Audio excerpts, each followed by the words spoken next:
Hello everybody and welcome back to the Fortress of Solitude. Today we're going to be checking out Ultimate Spider-Man issue 5 by Jonathan Hickman and David Messina. The Ultimate Universe gets a little bit bigger this issue as Hickman focuses on Harry Osborn's journey to become the Green Goblin. Hickman wonderfully mirrors a lot of the early stuff he did with Peter in this book. You know, Peter had the support of his family and friends around him when Aunt May died, but Harry has none of that, and right from the first page we find out his father, much like in the 616 universe, was not a very nice man, berating his son for running 5 minutes late to a party, and it even reveals that the memory of playing catch with Norman was really kind of all just a lie, as his father doesn't really care about that or seem to remember that at all, only that his son hasn't become a man yet. It's so interesting to go back and read that first scene in that first issue where Harry related that baseball catching story to that crowd in the vigil, and how it's obvious that that's how he wanted his final memory of his father to be, not someone who was berating him in literally his final moments, as call is cut short when the Maker's attack happens and Norman and thousands of others are killed in an instant. Norman's shadow looms large over the rest of this issue as Harry is given full control of the company almost immediately, along with a special card that grants him access to Wilson Fisk. Fisk gets a nice bit of development this issue as well, since we learn he's not just some mob boss like he usually is, he's actually got a lot more power than he lets on, as thanks to all of the stuff with the Maker's attack, he's been secretly named the Shadow Governor of New York and the Kingpin of Manhattan, and because of this, he technically now owns what's left of Stark's Stain, being that there is no Stains left and there are no Starks left. And Hickman does some really interesting stuff here that ties Harry and Wilson together,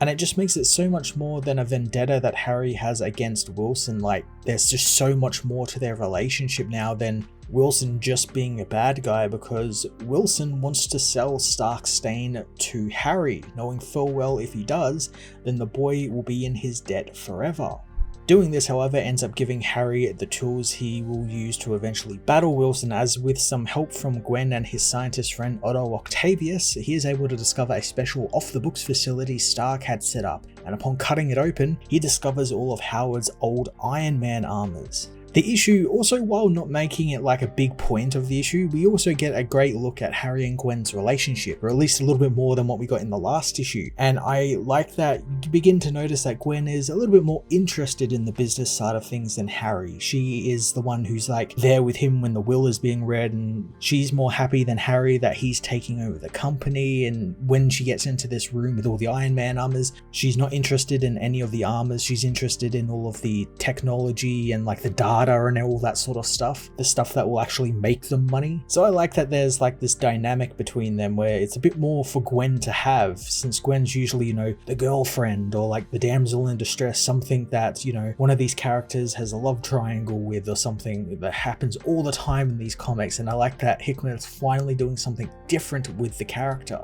New Otto is interesting as well, and while he doesn't get much but hacks some computers, and it's implied that he helped Harry with the Goblin suit,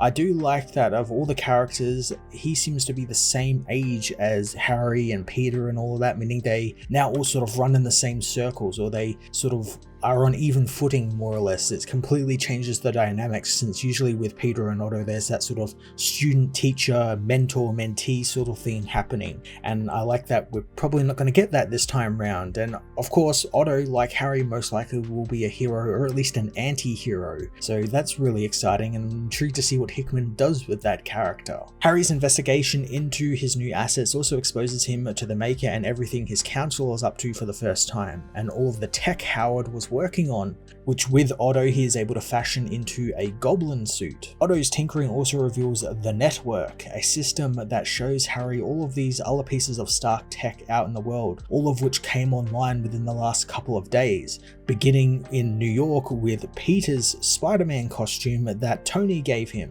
And thus Harry begins investigating into these pieces, learning that the Shocker's gauntlets were actually meant for someone else, but that person died before Tony's message got to them, and Shocker broke into his apartment government and just stole them. I know a lot of people probably won't be happy with the idea of Tony Stark seeding this world's Age of Heroes with his tech and ideas, but I quite love it, and I love what Hickman is doing by slowly revealing all of these pieces to the puzzle, sort of adding to things we've seen in the previous 4 issues and things we've seen in the other Ultimates books as well. And even though he's only writing this book, you can see that he has this massive wide-ranging story all mapped out with all these moving pieces and other writers and artists and everything all contributing, and you can start to see it all start to come together. And I'm really excited for what he has in store in the back half of this series, as well as what Dennis Camp has in store in that Ultimates book, because that no doubt borrows heavily from what Hickman has planned and has sort of mapped out across this new Ultimate Universe. After Harry gets all set up with his armor, the book then jumps around a little bit in time, showing us the drink he and Peter went for after their initial in-costume meeting, and he reiterates everything we saw in the first half of the book back to Peter, catching him up on everything, and again, in fantastic fashion, informing and building on that really wonderful chat they had in the last issue over dinner, where Harry delivered the great power, great responsibility line.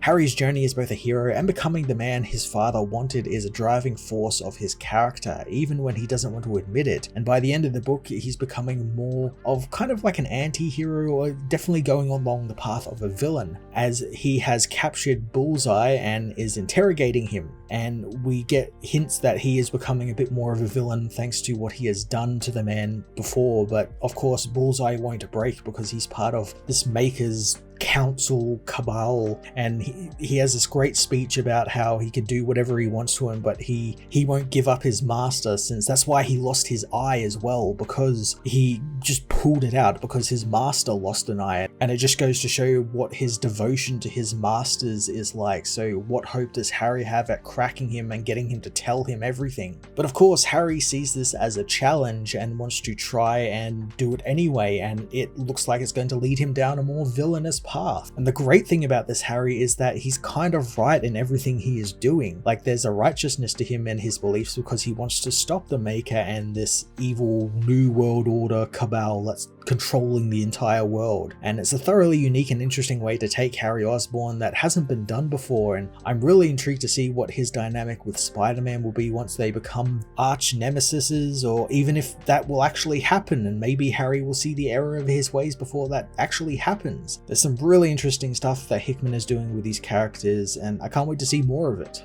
Ultimate Spider-Man issue 5 was a book that kind of broke open everything about the Ultimate Universe, filling in gaps from this book as well as some of the other Ultimate Universe books, and just kind of laying everything out in a nice sort of way that you can understand what's going on, how all these people are getting powers, what's going on with Harry. I like the focus on Harry and his journey to become a quote-unquote man like his father thought he was going to be, which is basically just becoming a villain. His path to villainy has been excellent. Is deep and complex and sort of buried in this righteousness that all good villains should have. They should always have a righteousness inside of them that makes them think they are 100% right in what they are doing. And the thing is, Harry is right. That's what makes it so interesting. With the Ultimates beginning next week, I'm really intrigued to see where this book goes now, since we've been following on at sort of a real time, and now we're in June, and I'm intrigued to see if this book will start sort of featuring more heroes, more villains, more things for Spider-Man to deal with, and I'm looking forward to it all. I'm going to give this issue a 10 out of 10.